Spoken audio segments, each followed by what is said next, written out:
tu misericordia. Vamos a escuchar en esta noche, hermanos, el mensaje de la palabra de nuestro Dios, y hoy tenemos la bendición de que nuestro hermano Henry Llanes esté con nosotros. Nuestro hermano nos va a estar compartiendo la palabra de nuestro Dios. Hermano Henry, active su micrófono y que Dios lo bendiga, mi hermano. Adelante.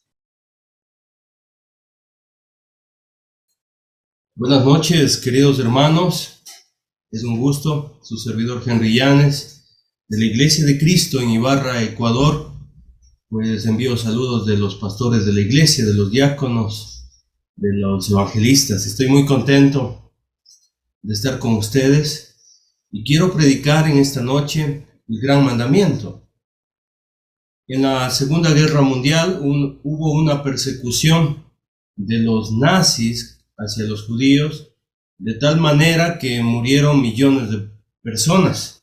Y esto resultó en muchos huérfanos y niños.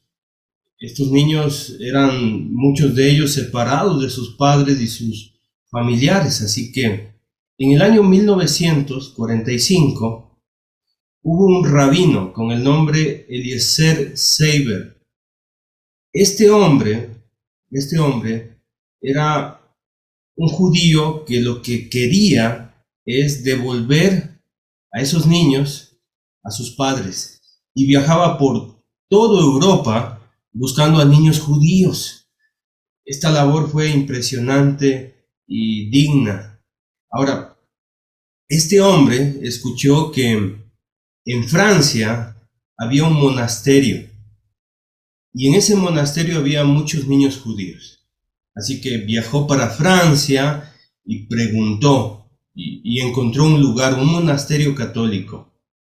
Entonces fue a ese monasterio, tocó la puerta y al encuentro salió un cura y le preguntó: me han dicho que en este lugar hay niños judíos. Lo que yo hago es tomar esos niños y devolvérselos a sus padres o sus familiares. Ese es mi trabajo. Bueno, el cura se había encariñado de estos niños y no quería devolvérselos. Se negó, pero luego de insistir tanto, el cura le permitió que por lo menos los mirase. El trato era identificar a los judíos, a los niños judíos, y llevárselos. Y lo que hizo Eliezer Seiber fue algo muy especial y también conmovedor. Efectivamente encontró una gran cantidad de niños jugando entre ellos, y eran muchos, pero el problema era cómo identificar a los niños que eran judíos. ¿Qué hacer para saber cuáles de ellos eran judíos? Lo que hizo este rabino fue lo siguiente. Empezó a hablar en idioma hebreo, y él dijo lo siguiente: Shema Israel, Adonai Elohenu, Adonai Echad. Bueno, no pronuncio muy bien el hebreo, pero lo que estaba diciendo este hombre es: oye Israel, Jehová nuestro Dios, Jehová uno es. Y los niños empezaron a cantar, a recitar este lindo texto bíblico. Juntamente con él, dejaron de jugar, pusieron atención, miraron al rabino y se identificaron como judíos por la palabra de Dios.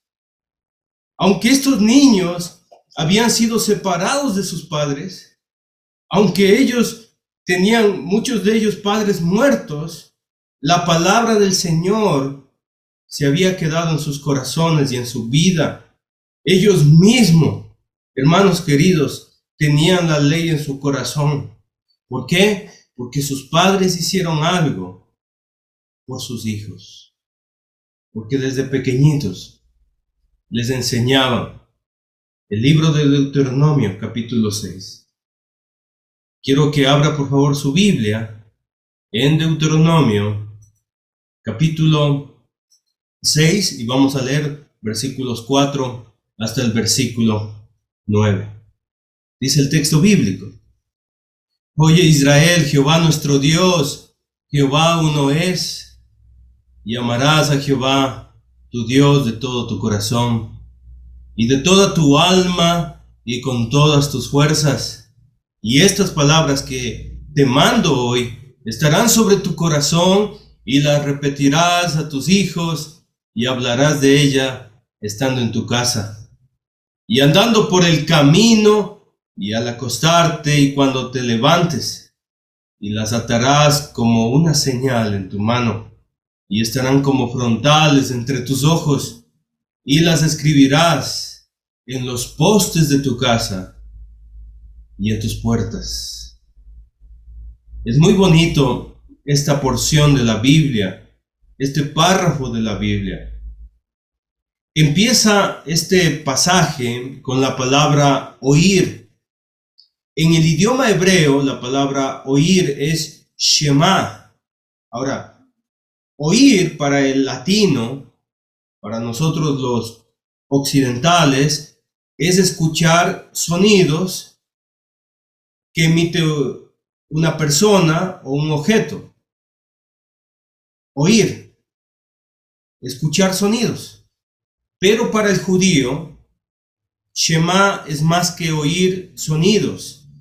Para un judío, en el idioma hebreo, significa oír, pero también actuar, oír y obedecer.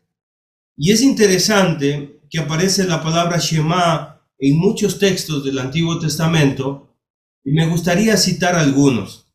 Por favor, no abra el texto bíblico que le voy a mostrar, simplemente escríbalo en un papelito para después que lo compruebe. En Deuteronomio capítulo 11, versículo 13 dice: si obedeciereis cuidadosamente a mis mandamientos. Esta frase, si obedeciereis cuidadosamente a mis mandamientos, es solamente una palabra en hebreo, Shema.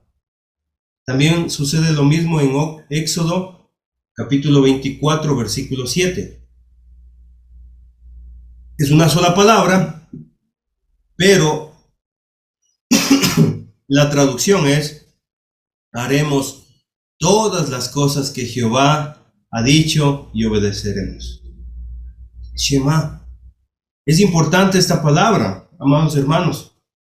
Shema también fue utilizada por nuestro Señor Jesucristo cuando Él decía: el que tenga oídos para oír, oiga. ¿Se acuerda? En el libro de Marcos capítulo 4. Hay que oír, hay que obedecer. Lo dijo también el hermano del Señor Jesucristo. Pero sed hacedores de la palabra y no tan solamente oidores. ¿Se acuerda? En el libro de Santiago capítulo 1 versículo 2.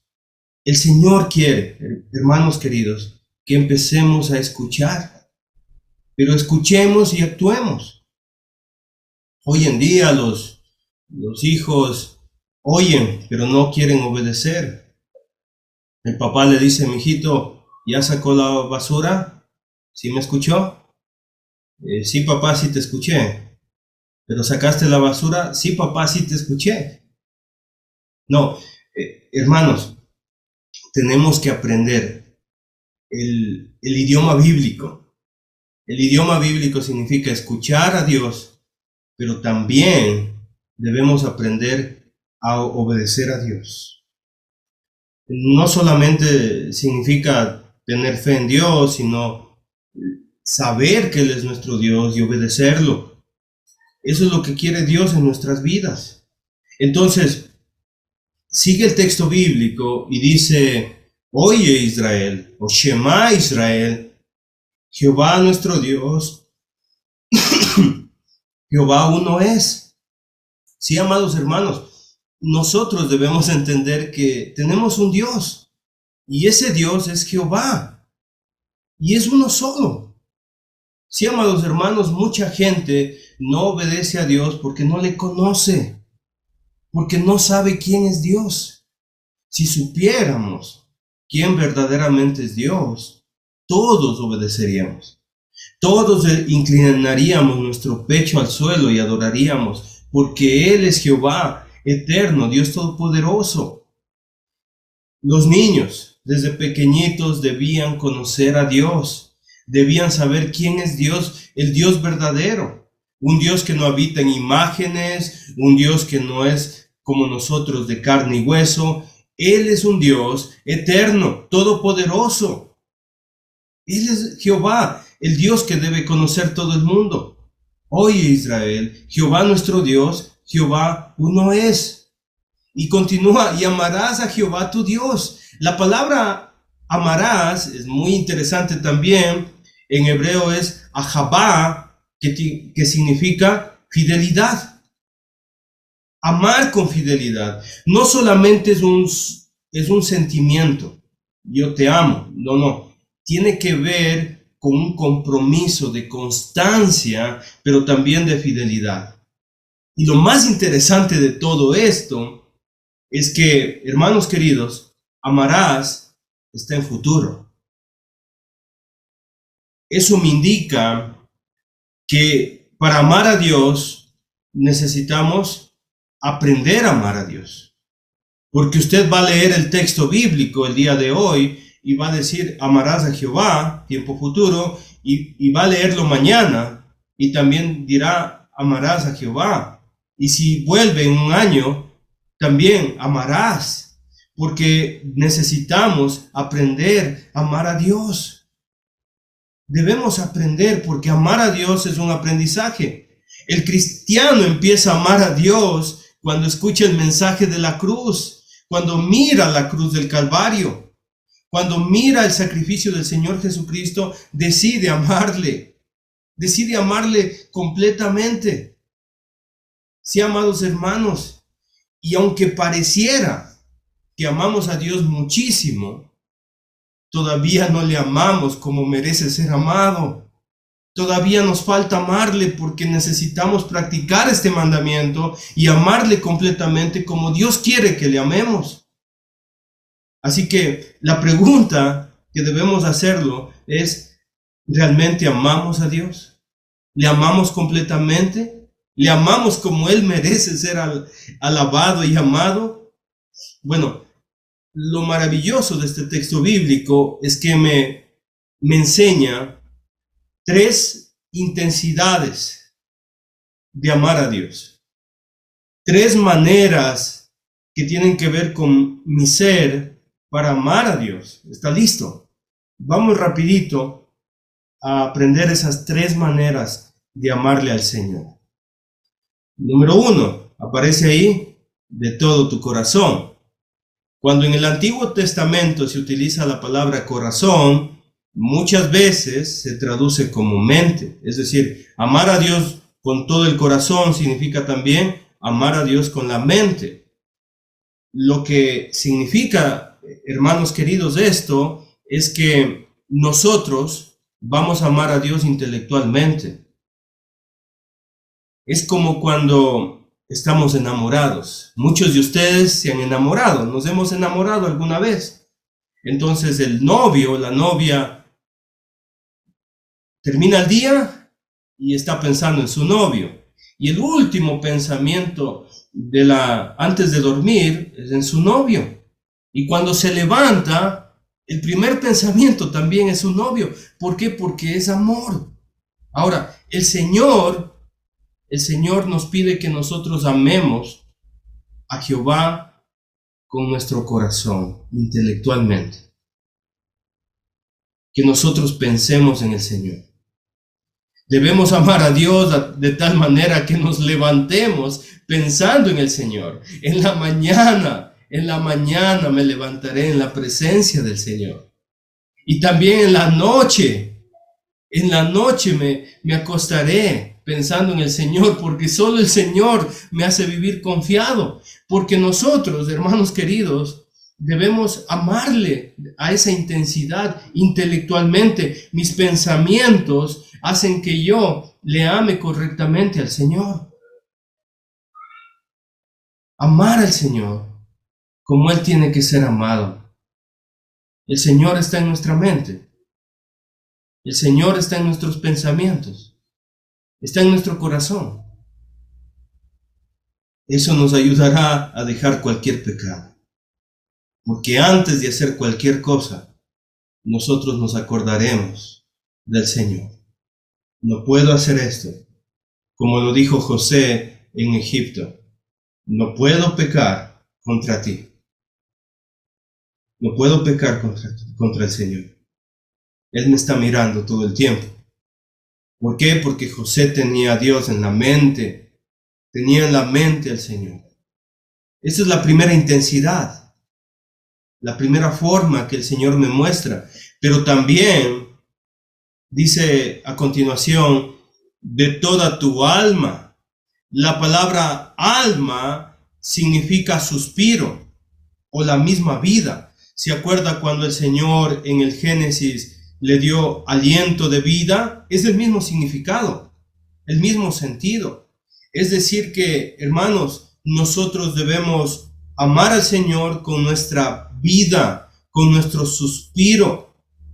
Cuando los soldados se presentaban ante el César, decían, firmes y dignos, los que vamos a morir te saludan, decían los soldados romanos ante el César. Y los soldados romanos se admiraban de los cristianos, porque los cristianos daban su vida a causa del Señor Jesucristo. Se admiraban y decían, realmente ellos le amaban con su alma al Señor Jesús. Realmente estos le amaban así. ¿Por qué? Porque amar a Dios significa amarle hasta con el último suspiro de nuestra vida. Debemos, hermanos queridos, aprender a amar a Dios con nuestra vida, con nuestro suspiro. Él debe estar presente en toda nuestra vida. Por eso muchos murieron por Cristo. Por eso los apóstoles murieron por el Señor Jesucristo. Y por eso también nosotros debemos entregar nuestra alma al Señor y debemos estar dispuestos a morir por el Señor Jesucristo. Eso es lo que me enseña el texto bíblico. Entonces, de todo tu corazón, de toda tu alma, pero también con todas tus fuerzas. Esto significa, hermanos queridos, que nosotros debemos esforzarnos en amar a Dios. Significa que nosotros vamos a dar todas nuestras ganas en la relación que tenemos con Dios. Queridos hermanos, muchas veces cuando nosotros hemos amado a alguien, nos hemos esforzado, hemos dejado de trabajar, hemos dejado de hacer nuestras cosas por amor a la otra persona. Y creo que la mejor forma de demostrar que amamos correctamente a Dios es amarlo con todas nuestras fuerzas. ¿Cuánto tiempo nosotros nos esforzamos para Dios? ¿Cuántos de mis recursos son para el Señor?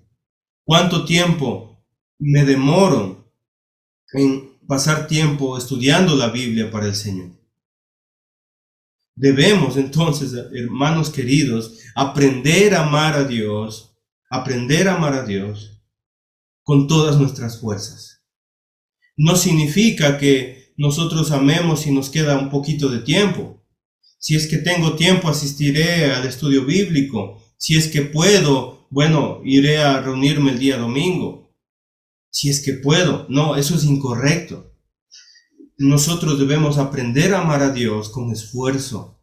¿Por qué? Porque así demostramos que le amamos. Y para ir terminando, hermanos queridos, quiero leer los últimos versículos de este pasaje. Capítulo 6, versículos 6 al 9.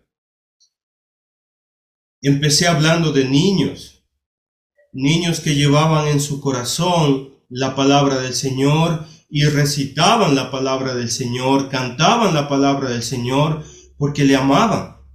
Ahora, mira el versículo 6. Y estas palabras que yo te mando hoy. Mire, hermanos queridos, Probablemente nosotros hemos hecho malas cosas en el pasado, pero lo que podemos hacer es rectificar nuestra vida. Siempre el Señor nos ayuda a rectificar nuestra vida. Las palabras que te mando hoy es el tiempo de cambiar, hoy es el tiempo de obedecer a Dios. No importa si ya me equivoqué. Bueno, ya me equivoqué, debo arrepentirme, pero el día de hoy debo empezar mi vida cristiana. Debo empezar mi vida de obediencia a Dios. Dice el texto bíblico, estarán sobre tu corazón. No puedo, hermanos queridos, no puedo enseñar a mis hijos las escrituras si primeramente la palabra de Dios no está en mi corazón. La palabra de Dios debe estar en mi corazón para que yo pueda enseñar a mis hijos y a la iglesia la santa palabra de Dios. Quiero decirle algo antes de continuar, antes de leer el versículo 7, amados hermanos. Y quiero hablar a los padres de familia que me están escuchando en esta noche, pero también quiero hablarles a los abuelitos. A veces el cristiano se equivoca y piensa que quien debe enseñar las escrituras a nuestros hijos o a los niños pequeños son las maestras de los niños. Yo quiero decirle que no es así. El deseo de Dios es que todo padre de familia, toda mamita, toda abuelita, abuelo, enseñe a los niños la palabra de Dios. Es un mandamiento para los padres. No es un mandamiento para las maestras de niños. Las maestras de niños hacen un excelente trabajo. Por supuesto que sí, pero el principal responsable es los padres. Los padres debemos enseñar a nuestros hijos la santa palabra de Dios.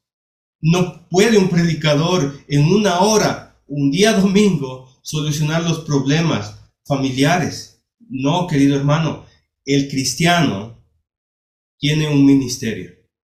Todo padre de familia tiene un ministerio, y el ministerio que tiene todo padre de familia es el ministerio familiar. Es el ministerio en que nosotros enseñamos las escrituras a nuestros hijos. Nosotros debemos enseñar la fascinante historia de Noé, la fascinante historia de Abraham, la fascinante historia de Sansón y las maravillas que hizo nuestro Señor Jesucristo y todas las historias maravillosas de la Biblia a nuestros hijos. Porque nosotros somos los responsables de enseñar a los hijos. Así que cuando a usted le pregunten cuál es su ministerio, mi primer ministerio es el ministerio familiar. Porque usted no necesita un púlpito para enseñar a sus hijos. Usted necesita tener a su hijo al lado y empezar a hablar de Dios. Mira el versículo 7. Y la repetirás a tus hijos. Hay que poner atención a las escrituras. En aquel tiempo no tenían papel. No tenían video para decir, me pasas el link del estudio,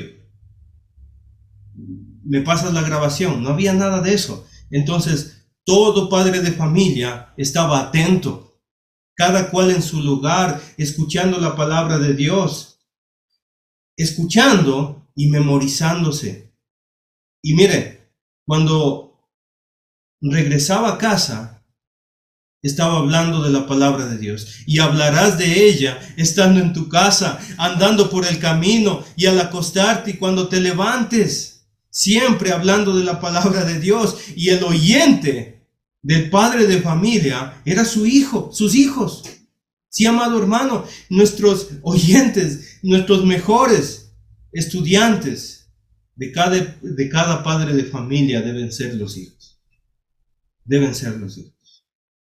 Enseñamos entonces a nuestros hijos la palabra de Dios cuando estamos en el auto, cuando estamos llegando a la casa, cuando estamos en la casa. ¿Y sabe qué? Como una persona enamorada, antes de dormirse, el último pensamiento, el papá enseñando a amar a Dios, Jehová Dios, antes de dormirse. Y levantándose, Jehová Dios. ¡Qué maravilloso! ¿Quién debe enseñar a amar a los niños la palabra de Dios? Sus padres, sus padres. Y es interesante, versículo 8, lo que hacemos con nuestras manos y lo que miran nuestros ojos. Y las atarás como una señal en tu mano. Voy a hacer algo. Ahí está la palabra de Dios. Voy a salir de mi casa. Ahí está la palabra de Dios entre tus ojos. Y versículo 9, las escribirás en los postes de tu casa y en las puertas. Yo me voy a salir de mi casa y ahí está la palabra de Dios. Voy a entrar a mi casa y ahí está la palabra de Dios. ¿Sabe por qué? Porque amamos a Dios. Es decir, el padre de familia que ama verdaderamente a Dios se preocupa en que sus hijos sepan cómo salvarse. Sus hijos amen al Señor realmente como debe ser amado.